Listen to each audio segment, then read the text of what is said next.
Peace, peace. This your host, Selah Shalom, and this is the Cosmon Teachings in the words of Jehovah and his angel ambassadors from the Cosmon Bible, or WASPI. And the topic of discussion today is going to be called The Life, Death, and Resurrection of Zarathustra, the Lawgiver. And this is an important story because it is the father and mother of all other religions in the world. The best historical accounts place Zarathustra about 6,000 years before Moses' time. That the Persians and Indians were far advanced in learning in those days, and we have the proof that the stars and planets were named and mapped as such of the astronomers of that period is blended with our astronomy of today. So is the Zarathustrian religion the framework and foundation of modern-day Buddhism and Christianity. Now, the name Ahu Mazda is synonymous with God, and the name Ormazd is synonymous with Creator. Now let's get into the story of Zarathustra. Now here's the conditions of the Sun King during the birth of Zarathustra. Book of God's Word, chapter 2, verse 1 and 2. In those days, when an army captured a large city slaying the people, they were carried back to the king of the sun, king of Os, capital of Persia, and received rewards according to the amount of plunder. The wars were between the different nations of the Ahuans. The sacred people, the Ayins, had nothing. They were unmolested. Verse 2. I said, whosoever lieth up treasures in this world shall find no peace. But ye have built so great a city, ye hope nothing can break it down. Now will I show thee, O king, thy city shall prove the weakest of cities. I will raise up one man out of the seed of the Ayins, and Os, thy mighty city, shall fall before his hand. The birth of Zarathustra, the Immaculate Conception. Book of God's Word, chapter 2, verse 3 and 4. God of heaven sent certain highly learned angels to look around, and afterward he called them and asked what they saw. They said, work, work. God said, work it shall be. Go ye holy masters of generation down to mortals, close around the city of Os, and search ye out the seed of an Ayin race.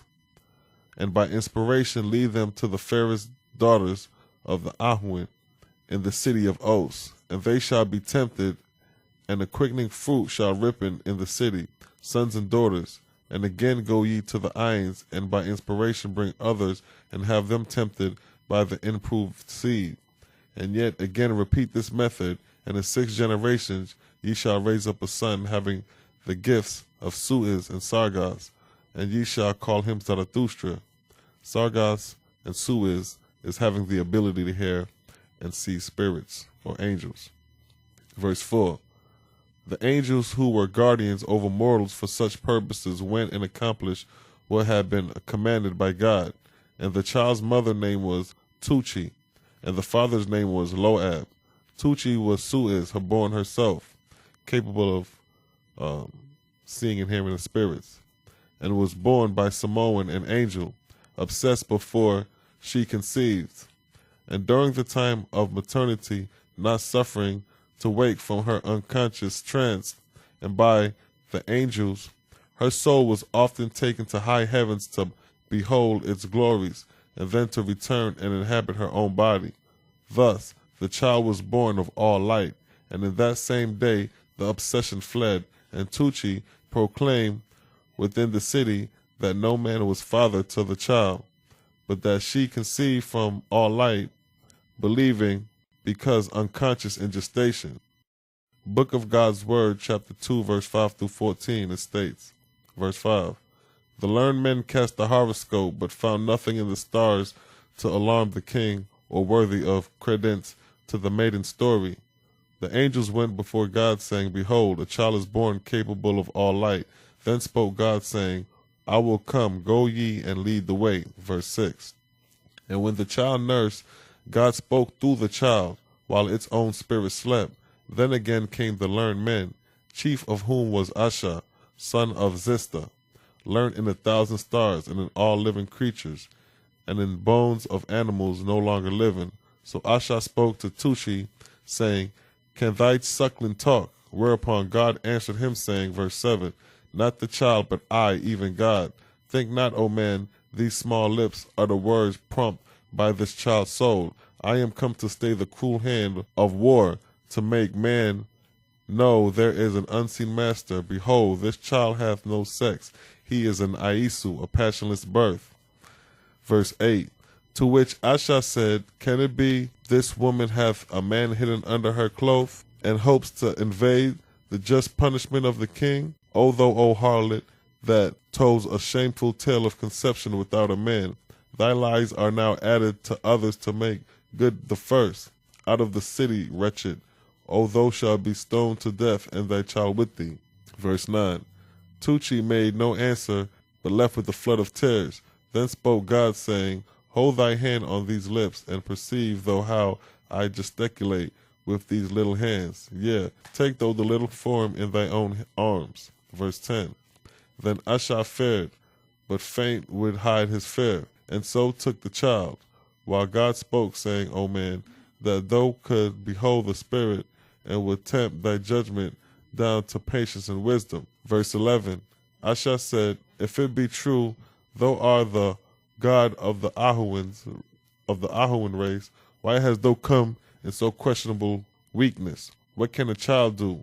While thou wellest thou a sword with these little hands, I hope to see a God come in strong shape and the majesty of 1,000 angels, winged and in the flames of fire.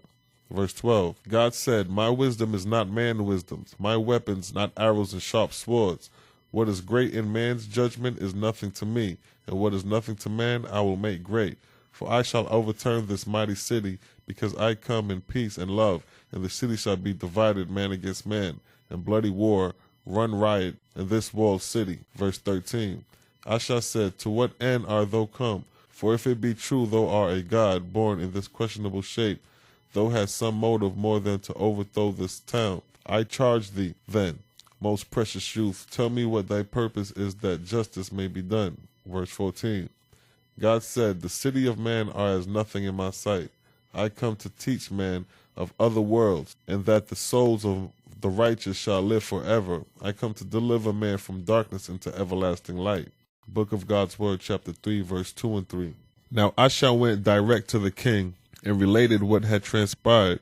When he had finished, the king said, According to histories of the ancients, when the God appeared amongst mortals, there were signs and miracles. Thou hast told me only words. Go therefore again to the child and say, The king desires a miracle. Verse 3. I shall return the next day, but lo and behold, woman and child were gone, and not one of the neighbors knew whether.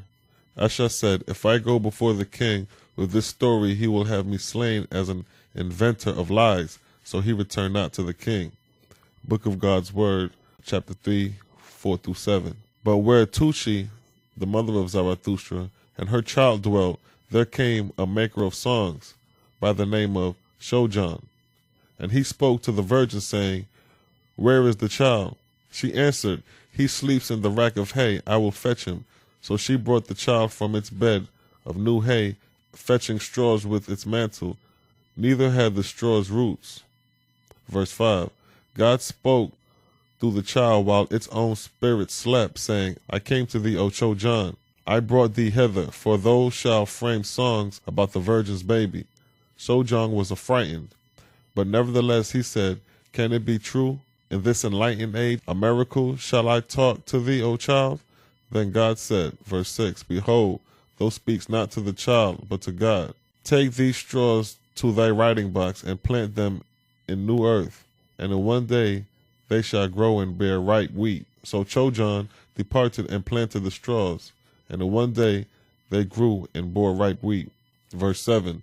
Shojan had sung his songs before the king, and so he had permission before the court, and he went and told the king of the miracle. The king said, The philosopher Asha told me about this child, and I sent him for a miracle, but he returned not. Thou hast come and said, Behold, a miracle. What value is a miracle except to those who witness it?